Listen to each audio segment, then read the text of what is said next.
So now let us begin with Gemini again, Esoteric Astrology 100D, page 346, and we're talking about Masonry and its very close relationship to the sign Gemini and vice versa, and the presently Jewish coloring of Masonry which may not necessarily endure. Its present Jewish coloring is relatively modern. How modern? The product of the last couple of thousand years, perhaps? Was this evolved in the Jewish temple or more in those who were reformulating Masonry in still more modern times, in the 17th, 18th centuries and so forth? But its significance and its history of unfoldment are the history of the indwelling consciousness, Christ consciousness, and of that inner light. And this must unalterably be continued. So here he says there is a necessity to continue Masonry.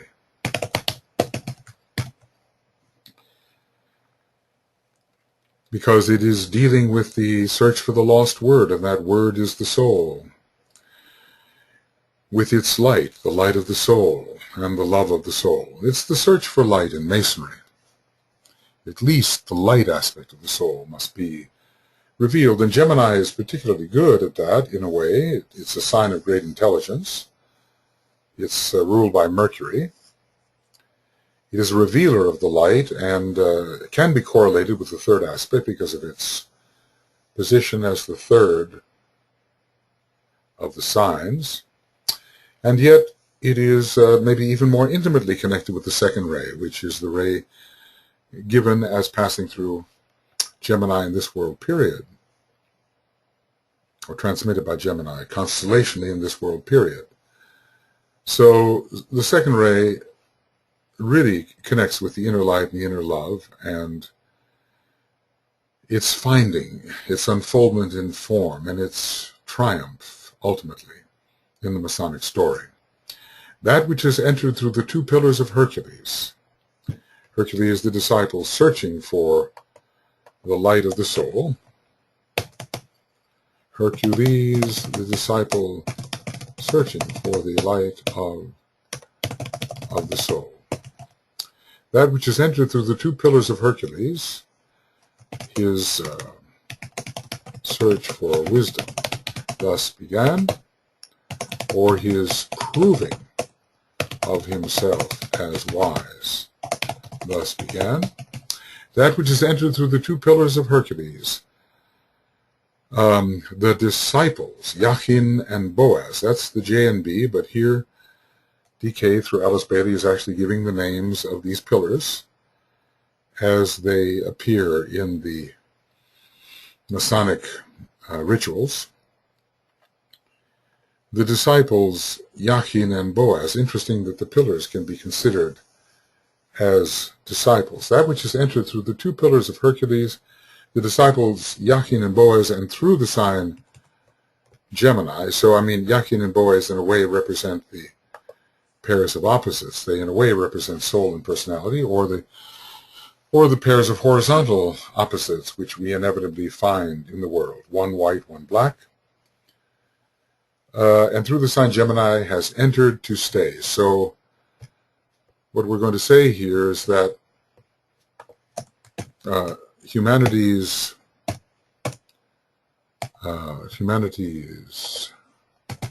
search for the light has begun in earnest and will persist. And think of it, we're entering an air sign, lesser age, and an air sign, greater age. There will be an age that we can correlate with the sign Gemini. It will be 720 years. It'll be the second decade of the lesser age of Aquarius. It'll be ruled by Mercury. Masonry will flourish, I suspect. Gemini and Mercury will be revelatory of Manas and Buddhi. And then in that larger age that is coming of 25,000 years, there will be a 7,002, well, maybe more. If we were to divide, it's just roughly 25,000 by 3, we would get about 8,000 years and a little more, 8,300 and something. These are approximations.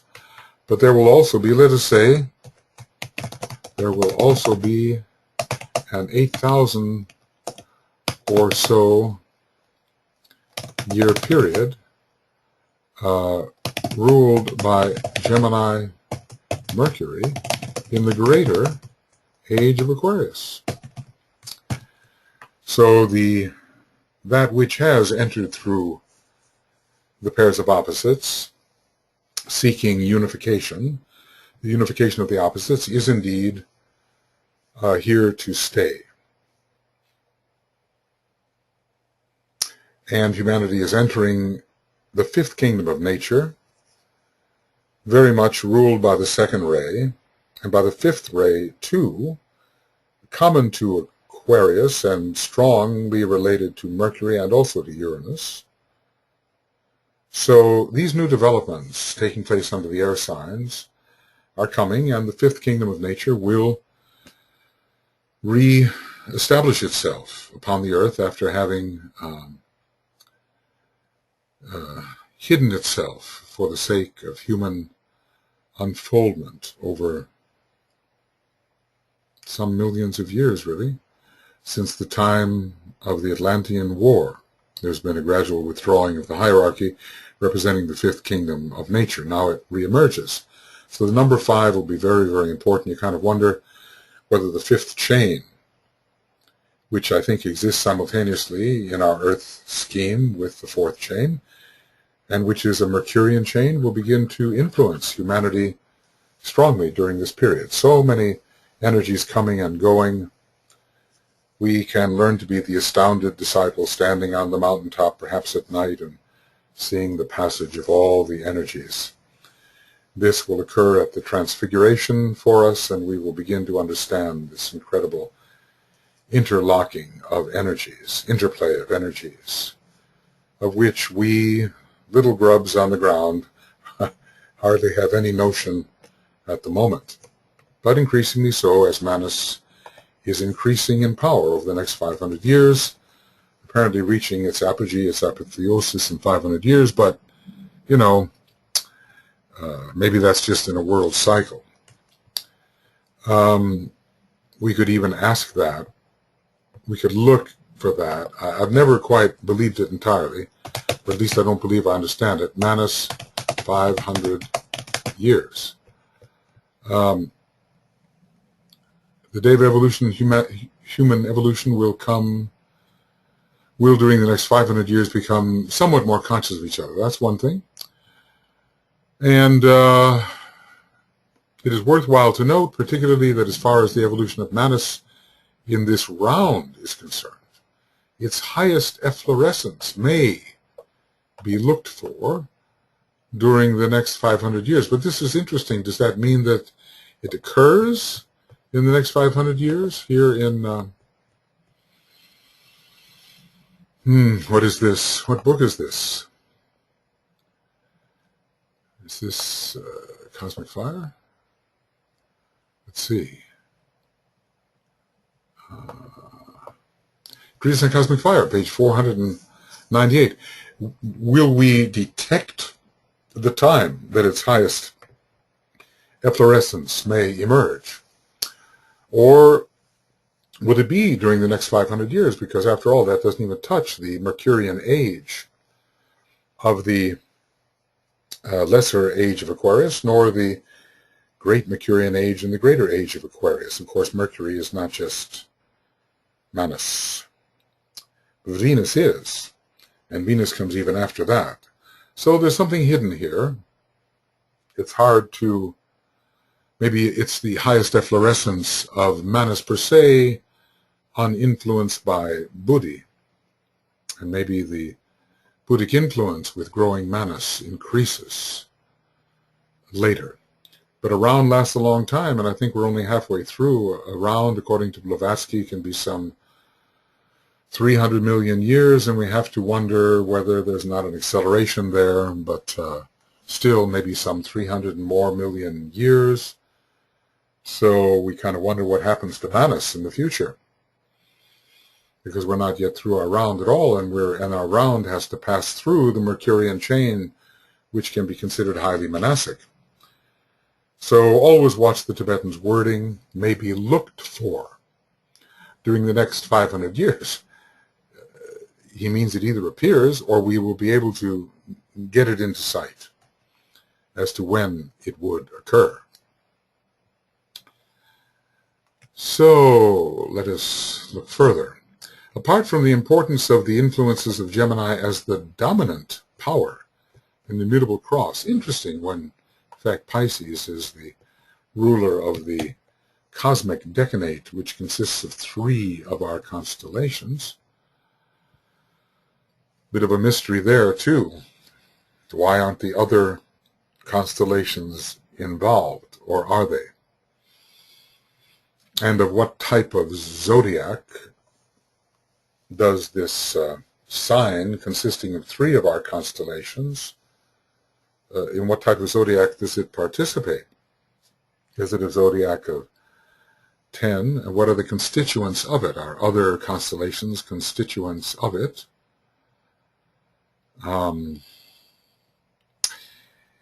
Yeah, there's a difference in the development of different constellational lords. Is Gemini dominant because it is the most developed of the constellational lords, or will there be mutation of relation, and in other world periods, whatever they are entirely, will the emphasis change?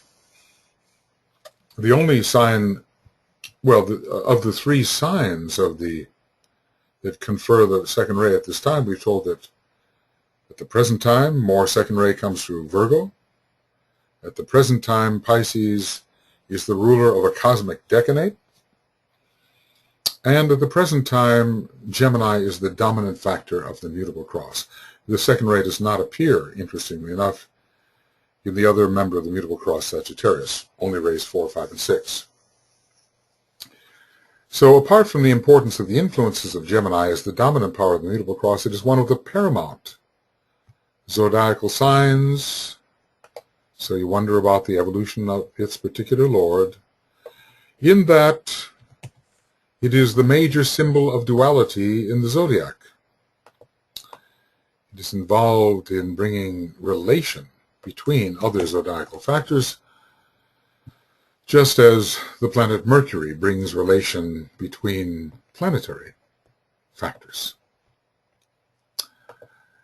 So it is the constellation Gemini and its inherent second ray influence, though, as I said, all these constellations have to have a monadic ray, a soul ray, a personality ray. They aren't necessarily all the same.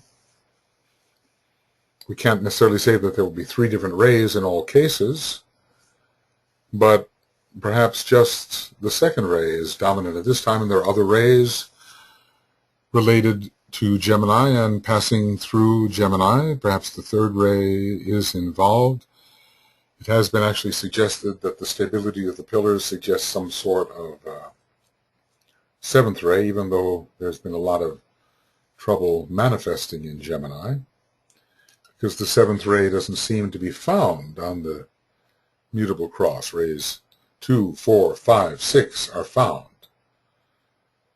but apparently not ray 1 or ray 3 or ray 7.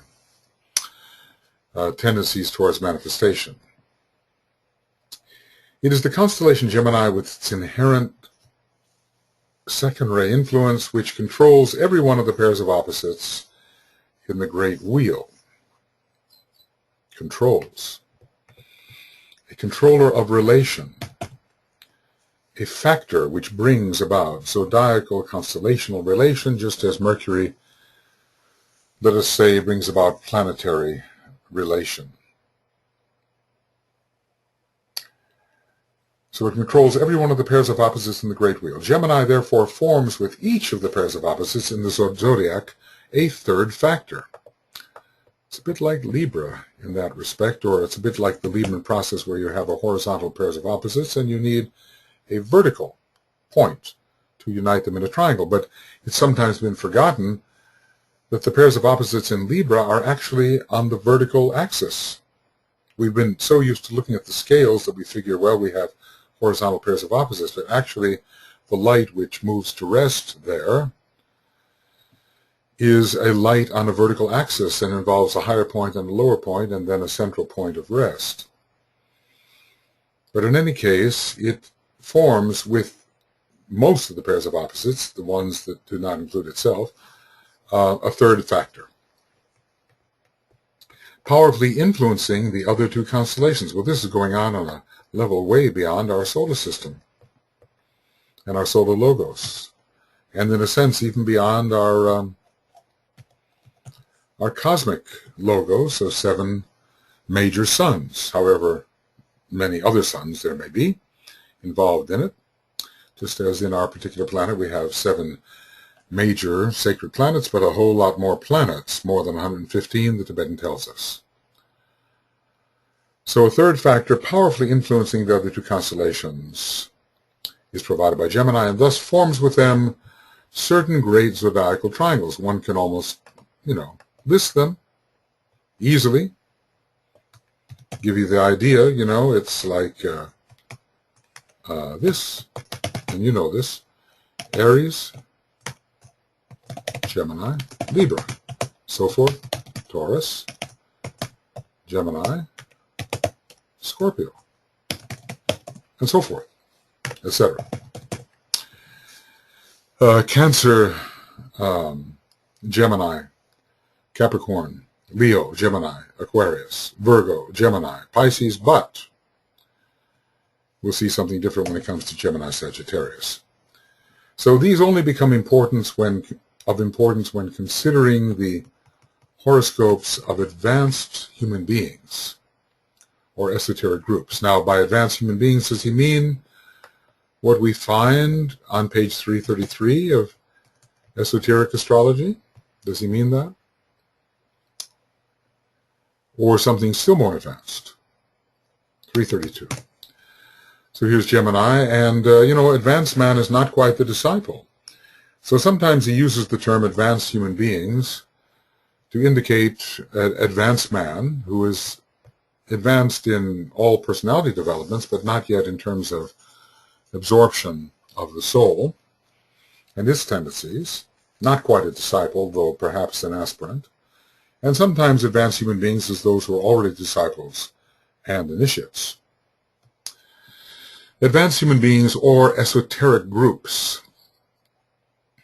But eventually, when casting the horoscope of a disciple or initiate, the esoteric astrologer will have to consider their potency, and this would perhaps mean regardless of the planets found within.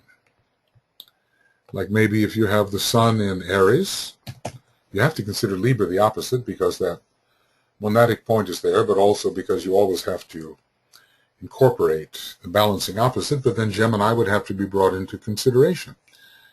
And maybe the disposition of that triangle in the horoscope would be indicative of the way relation can be brought about between those two signs, one of them containing the sun, therefore indicating the personality, the other containing a higher point, indicating that the line connecting them is an antikarana. And so Gemini is telling us something about how to relate these two factors, the personality and something at the other end of the antikarana. Because we may not have a planet in the sign opposite our sun sign. We will always have the geocentric Earth. So we want to know, which stands for the monads. We will want to know how Gemini figures into that. For instance, in the case of the initiate, glad he provided it for instance, right? In the case of the initiate whose sun is in Leo, the triangle of constellation energies determining the interplay of the horoscope would be Leo, Aquarius, Gemini. Okay, he put the opposites first and then the sign Gemini, but it is the triangle determining the interpretation of the horoscope. And note, what we're talking about here is the initiate. So we're talking about a really advanced human being or esoteric group, not just advanced man in the ordinary sense.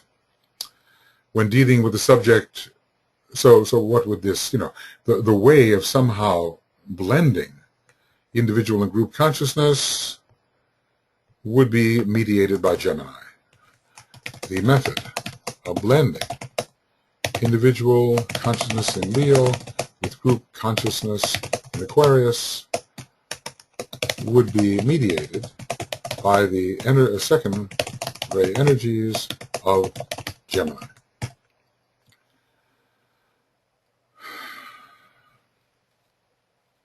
When dealing with a subject, notice not just a native, some people have objected against the use of the word native, meaning one who has a nativity cast for him, but it has other connotations. So a subject. We are a subjective human being, and we are subject to the energies, and we are the subject of discussion, so the word subject is good. When dealing with a subject whose sun is in Gemini itself, the conditioning triangle, I like that term, conditioning triangle, we should all look for the conditioning triangle. It will begin with the sign in which our sun is found. Although we could make a conditioning triangle out of our rising sign, I suppose, but he's doing it via the sun sign, so every one of us as an aspiring aspirant or disciple is going to have such a conditioning triangle, and we have to see the degree to which it really does condition our discipleship life. So when dealing with a subject whose sun is in Gemini itself, the conditioning triangle would be Gemini, Sagittarius, and Pisces. Okay, the latter forming a part of the triangle because it marks both the end and the beginning of the clockwise wheel in a way, and the end of the counterclockwise wheel, for this great cycle of the zodiac. Great cycle of the zodiac could be considered a Platonic year. What does he mean? The Alpha and the Omega. Will Pisces not be the other sign? Will it turn into Aquarius as a mediating sign? Pisces has many mediating factors. It has that ability to magnetically relate and synthesize, maybe even more than Gemini does. So Pisces is somehow fitting. Will this change in the next great zodiacal age, whatever he means by zodiacal age? Will this change in the next great zodiacal age? For instance, we're going into a greater zodiacal age of Aquarius. Will that sign that connects Gemini and Aquarius, Gemini and Pisces, be then Aquarius? But of course, eventually we'll get into an age of Sagittarius, and then we would lose the third point, wouldn't we? So maybe Pisces has a more permanent position here because of its innate qualities. One day, the history of our planet will be told not only in terms of what happened, but what happened because of the energies available, the ray and zodiacal energies available, and how they were used and what formulations and building steps they created. What a great vision of process that will be.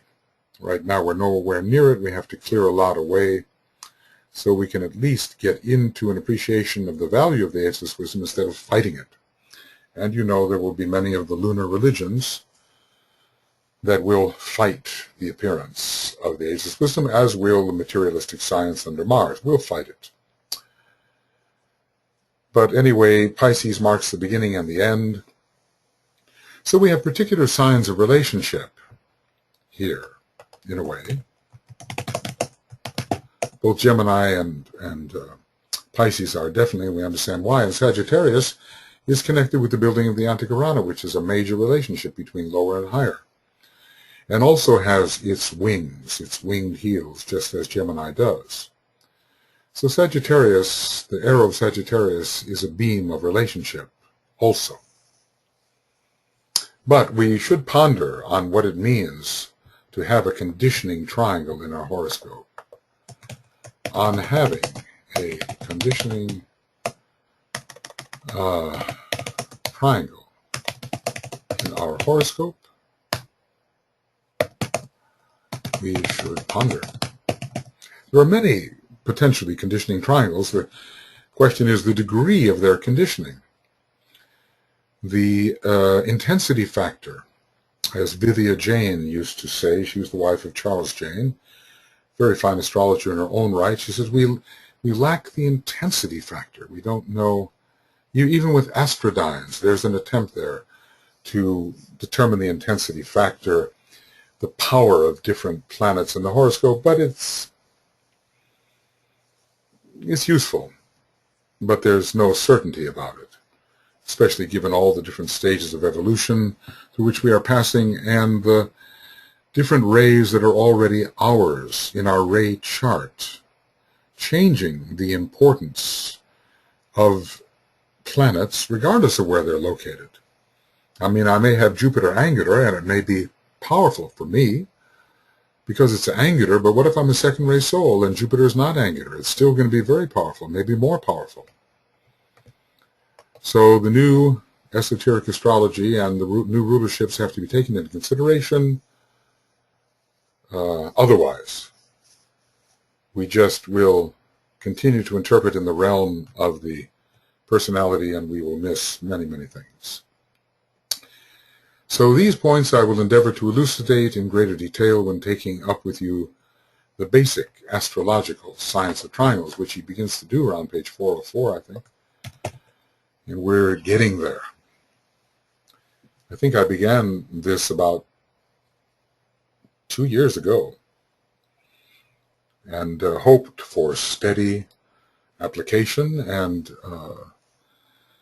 the production of programs every month, but life intervenes and it turns out to be more a cyclic process.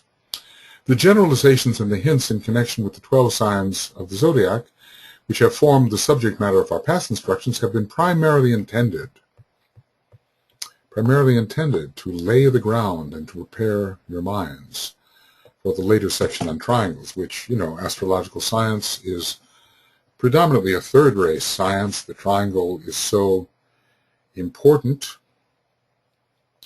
to the third ray. It is its symbol, in a way, and I suppose the third creative hierarchy, which is a Libran hierarchy, Libra ruled by the third ray, will be very important in the science of triangles. So we've been given a lot of detail, a lot of understanding about how the signs work, and we have to get into the science of triangles to reveal some of the deeper factors upon which the astrological science is based. We know that DK is very connected with triangles. It's a subject near to his heart, close to his heart. The science of the triangles work creates a network which esoterically can be stimulated even by the 3 Buddhas of activity, in a way ruled by Libra, in a way ruled by the third ray. I think my present impression is that the third ray is very strong in the Tibetan.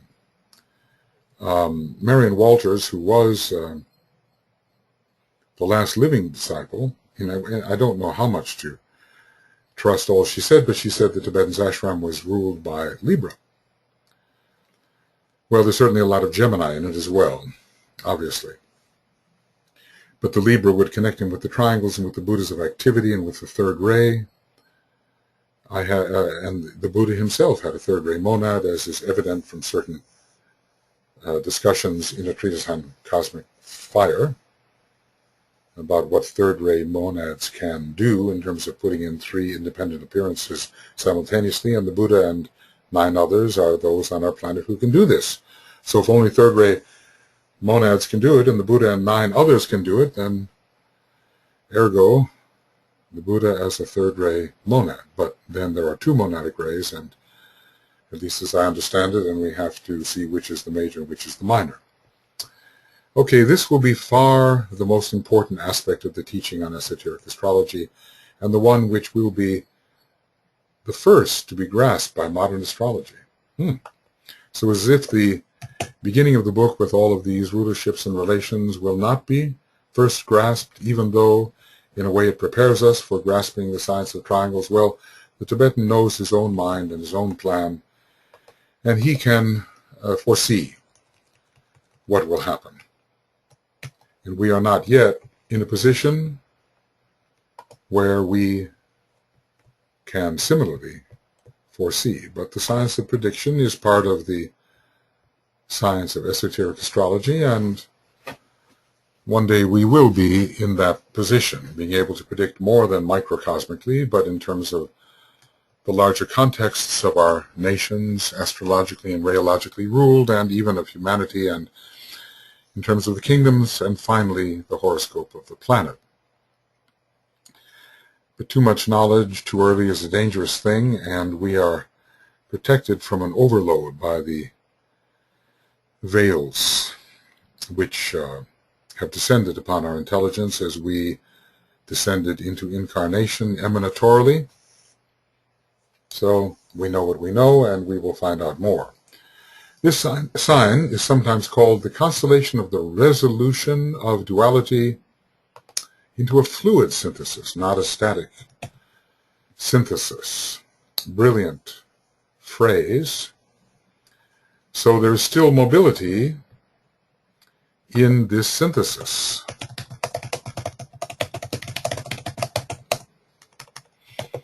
Still mobility here.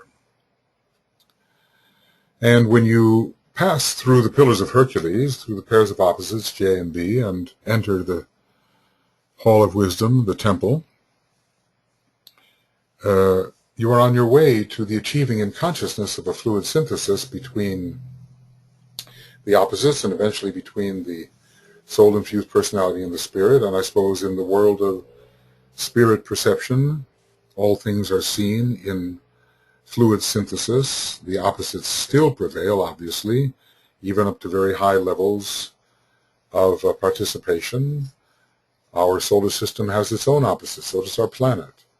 I suspect our galaxy does as well in the Andromeda Galaxy. So fluid syntheses have to be produced between those factors and still higher factors until the universal day be with us, which will be the climax of our entire universe, at least according to the ageless wisdom with its theory of or assertion of the great breath. It sounds very Geminian in a certain way too, the inhaling and the exhaling, as Gemini rules the lungs and has to do with the inhalation moving towards spirit and the exhalation moving towards manifestation. Governing as it does all the pairs of opposites in the zodiac, it preserves the magnetic interplay between them. Just as in the Antikarana there is a magnetic interplay, which we could say is preserved by the representative of Gemini, which is Mercury.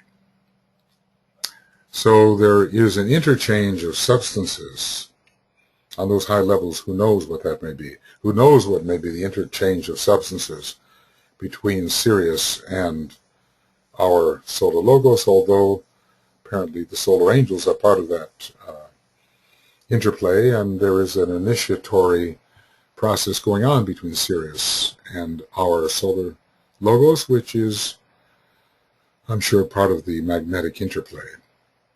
So, governing as it does all the pairs of opposites in the zodiac, it preserves the magnetic interplay between them, keeping them fluid in their relations.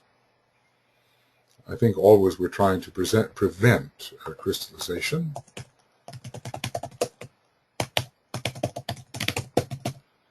Because with crystallization, there would not be growth due to interchange of substances. So keeping them fluid in their relations in order eventually to facilitate their transmutation into the unity throughout our solar system. There must be a transmutation, interesting that word, into unity. It's as if the word transmutation then could be applied to the even the third initiation of transfiguration, where unity is achieved between soul and personality and perceived through the type of consciousness that eventuates. So in order eventually to facilitate their transmutation into unity, for the two, all twos, I guess, must finally become the one. We begin on lower levels and we begin to integrate and fuse our vehicles. Then our periodical vehicles, the two becoming a one, soul and personality, and then the soul personality with the spirit, the two becoming the one, until all is spirit infused, monad infused, but of course it cannot end there. If monads are as stars, you kind of wonder whether every monad has its opposite, just as the solar logos has its opposite, and whether once there is a fusion of those opposites, there will not be another fusion with other fused monads and so forth. It's all an Isis-like process of regathering the many into the one, the fragments into unification, and we seem, at least in this quarter of the cosmos, to be, and in our solar system, to be regathering the many into the one. We do not seem to be in an entirely involutionary stage. Some aspects of involution may still be proceeding, but from the point of view of the disciple man, there is an Isian regathering. So, when you look at Gemini, the word one is finally found. Right relation, I serve the one. We begin by the isolated self, I serve myself. We move towards the other, who is now in increasingly perceived unity, a brother. I serve my brother, but it's not the one yet, it's a unity. And finally, the right relation is to realize all is one, I serve the one. I am an aspect of the one serving the one. It is right relation, finally. So always the two must become the one, and there is an ever-ascending series of twos. Ever-ascending series of twos, which must become ones. It should be remembered that from the angle of the final development of the 12 zodiacal potencies, the 12 potencies must become the blended 6. I wonder if it ends there even. The blended 6, a kind of zodiacal six-pointed star. Found it. SXPS. A kind of zodiacal six-pointed star. So, Aries, Libra will be a point, as will Cancer, Capricorn, and so forth. Every one of these will be a point. How this will be arranged is still hard to know, but if we proceeded with Aries, Libra, well, I don't think I want to attempt that. There's probably lots of combinations and permutations which are possible. At least we know each one of the points will be produced by the merging of the opposites. A kind of six-pointed star, and this is brought about by the fusion in consciousness of the polar opposites. Note, in consciousness.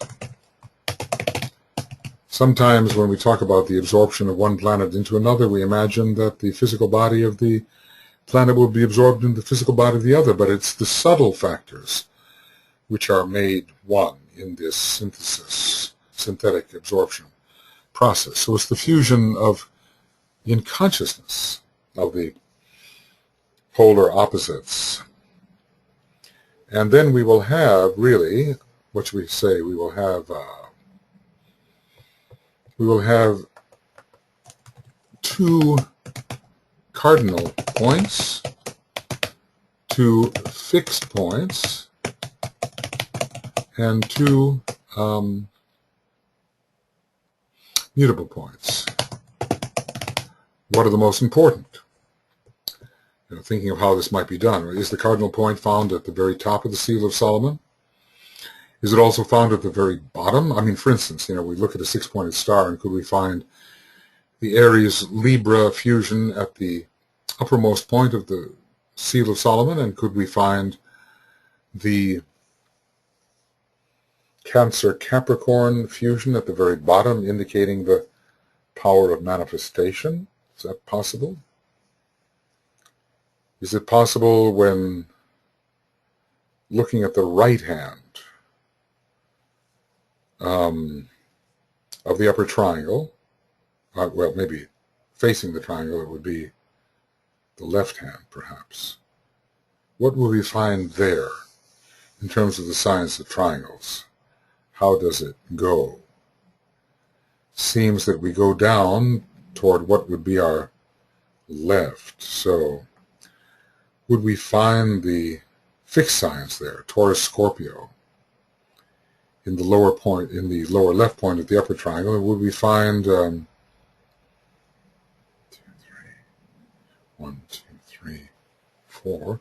Would we find Leo, Aquarius in the left-hand point of the lower triangle? Yeah, I'm doing the very thing I said I wouldn't do. There are ways of putting this together. We cannot confirm for sure, but maybe when we look at the way the science of triangles is developed, there is that particular configuration. Of course, as I draw it here in the air, it'll just be exact opposite for you as it is for me. It seems to go down to the lower left, which probably looks to you like the right, all the way down to the bottom, up to the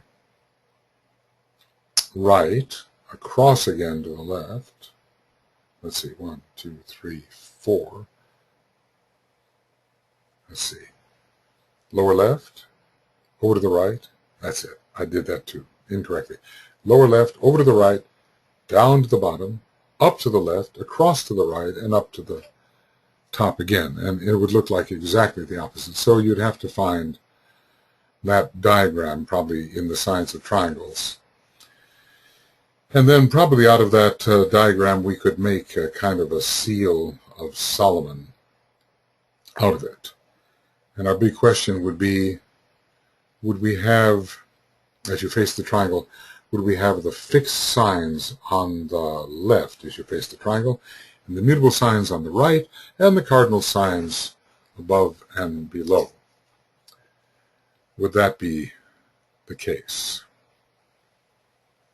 Well, the implications are huge, and probably we can do this more successfully concerning our own microcosmic vehicles than we can otherwise when dealing with planets and zodiacal constellations, etc. So anyway, a fusion in consciousness of the polar opposites, and of course, if you've studied astrology, you know that even formally, the opposites begin to resemble each other. There are certain distinctive characteristics, but also certain similar factors. So the opposites certainly have some points in common in terms of consciousness, and some points in common in terms of form. Not all in terms of consciousness, not all in terms of form. No, they are still distinguishable, but in some ways similar. Like we might say, just in terms of form, the Gemini and Sagittarius both incline towards a high forehead. We might, that's a formal distinction. We might say that Taurus and Scorpio both incline to the lowering of the forehead. Other ruling planets not taken into consideration. Everything modifies everything else. We might say that the triangularization of the face is found in both Cancer and Capricorn. And yet, let's say for distinction, still in the realm of form, the strong chin is found in Capricorn, but not in Cancer. The strong chin is found in Gemini, or at least pointed chin, but not in Sagittarius. And, well, there are some distinctions in the Aries-Libra area as well, in other parts of the body perhaps. The calves and so forth, the slender calves of both, perhaps.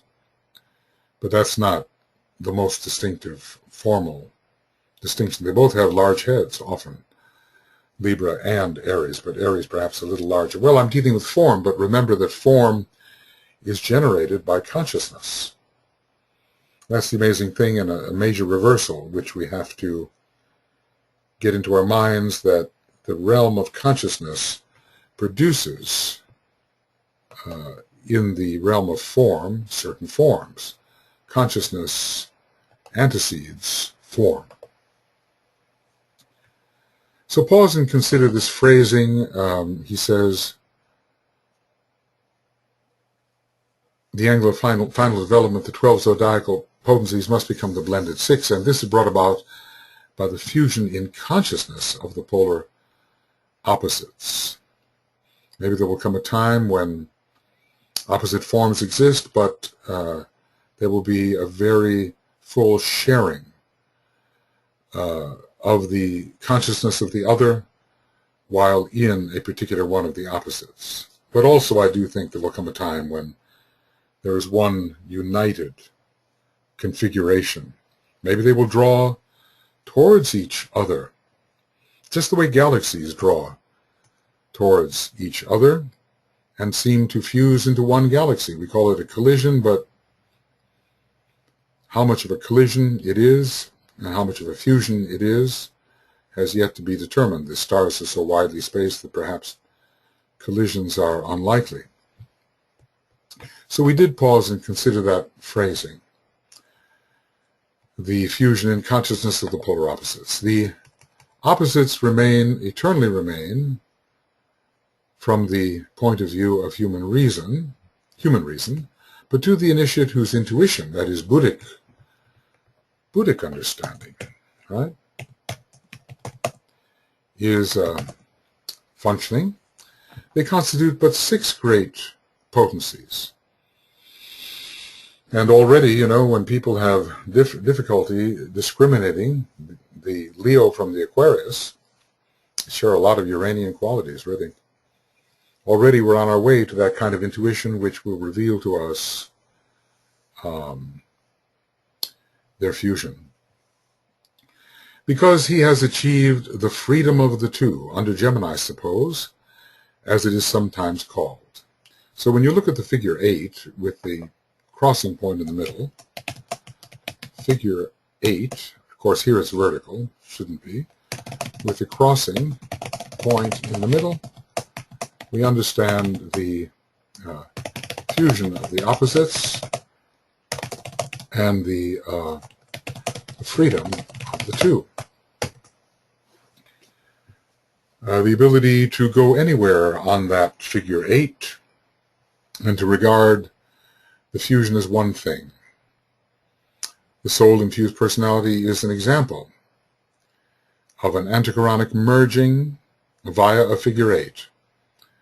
The merging of the soul-infused personality with the triad monad is the same, a fusion on the figure 8. There was a diagram which I received from Marion Walters.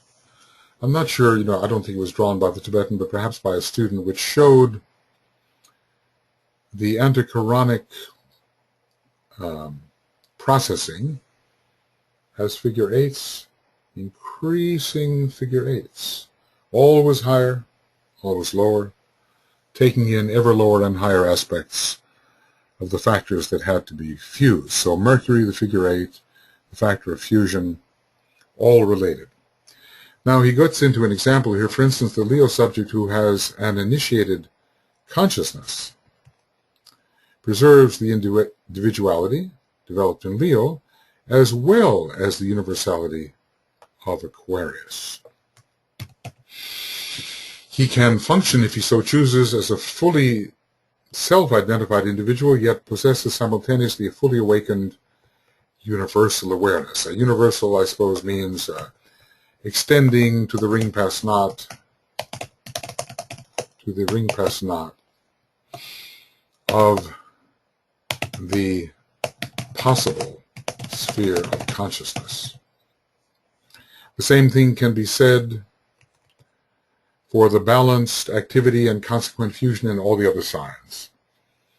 So, in other words, the Aquarian individual would have his group consciousness, but has gone so far as to develop the individuality of the developed Leo, and vice versa. So, on this mountaintop of tending towards synthesis, the opposites, which could not see each other on the other side of the mountain, as it were, finally meet at a point. In a way, if you look at it from the top, they meet in the center. But looking at it from the cone perspective, they meet at the point on the top. So ascent always brings the opposites closer together. Does descent do the same, in the inverted cone? I'm not sure of the implications there. So, for Aries, Libra, Taurus, Scorpio, so forth, Sagittarius, Gemini, Cancer, Capricorn, Leo, Aquarius is said, and Virgo, Pisces, they all meet at the top. And the one focused in any one of the opposites is also focused in the other. If you are focused in one of a pair of opposites, you are also, as a developed initiate, focused in the other. So I think it pays for us all to try to develop the consciousness of the sign opposite our own. It's kind of an anti-Quranic process. And everybody, even in ordinary astrology, knows we are to do that. Aries people are to become more Libran, and Taurus people more Scorpionic, and so forth, and vice versa. And this will lead to the time when that coming together of the 12 into a 6, into a zodiacal seal of Solomon, will occur. The final seal of Solomon. We sometimes point to different signs amongst the 12 producing seals of Solomon. But what about the whole zodiacal wheel producing its own complete seal of Solomon? Gemini is therefore one of the most important of the 12 signs, and its influence lies behind every one of them. A fact but little realized as yet by astrologers, so you kind of wonder, is this one of the most mature and powerful of the zodiacal lords? This will be more fully understood. Well, we haven't really begun to really integrate the horoscope in a spiritual way. We may talk about people getting it together and integrating themselves for effective service in a personal way, but we do not yet know how to create these larger syntheses because we've barely begun to live as souls. We're given the science of esoteric astrology, which extends way beyond the place where we normally live. So in order to make it meaningful, we have to begin to live in these spheres which esoteric astrology can touch. So it's not enough just to be an astrologer. One has to assimilate the ageless wisdom and grow accordingly. So all this about Gemini lying behind every one of them, an influence which lies behind every one of them, will be more fully understood when the triangle of Gemini and the two opposing signs is studied. Because the ray of love wisdom, the second ray, pours through Gemini, it becomes apparent how true is the occult teaching that love underlies the entire universe. Well, we've just said that. Notice the definition of the term universe here. Universe is our local cosmos, within the one about whom, I guess. It's a very relative term. Universal consciousness in Aquarius is not consciousness of the entire universe in any specific way. It may be inferenced that what applies to our planet and our solar system applies to the entire universe, but it's just an inference. As DK labored to point out, cosmic consciousness that we sometimes talk about is not really cosmic consciousness. It's consciousness of our local system and perhaps of our local cosmos, but even then you have to be a very high initiate to have any kind of specific consciousness of that local cosmos. So the second ray is the unifier. And DK speaks of the second ray as coming through Gemini, magnetically unifying the opposites. So the ray of love and wisdom, both really, pouring through Gemini, it becomes apparent how love underlies the entire universe. And I wanted to say I did already say, of our local cosmos. God is love, we are assured. And this statement is both an exoteric and esoteric truth. Why is this? Well, let's just take a look at our local solar system, of whom the solar logos. Our solar logos has a second ray personality and a second ray soul. So universal consciousness sometimes means the consciousness of our solar logos. And I guess we could say that the personality ray correlates with the exoteric consciousness of our solar logos and the second ray soul with the esoteric consciousness.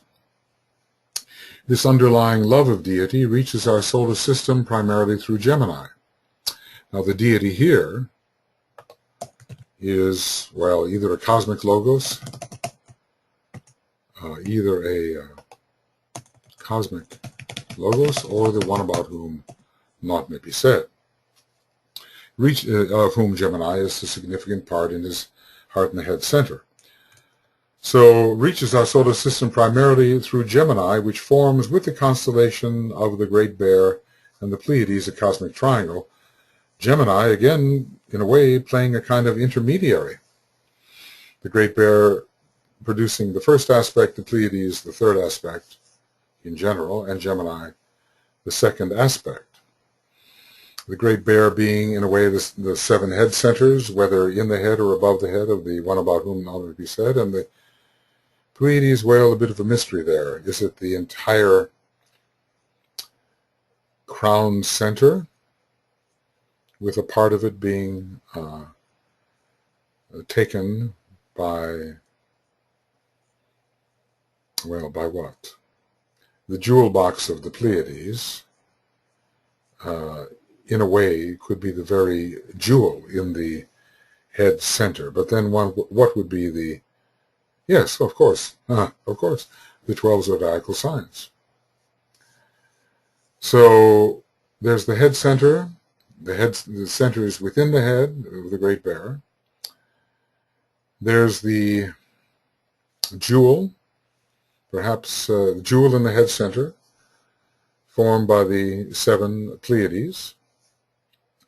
And there's the relational factor of the zodiac itself, with Gemini being the representative of that.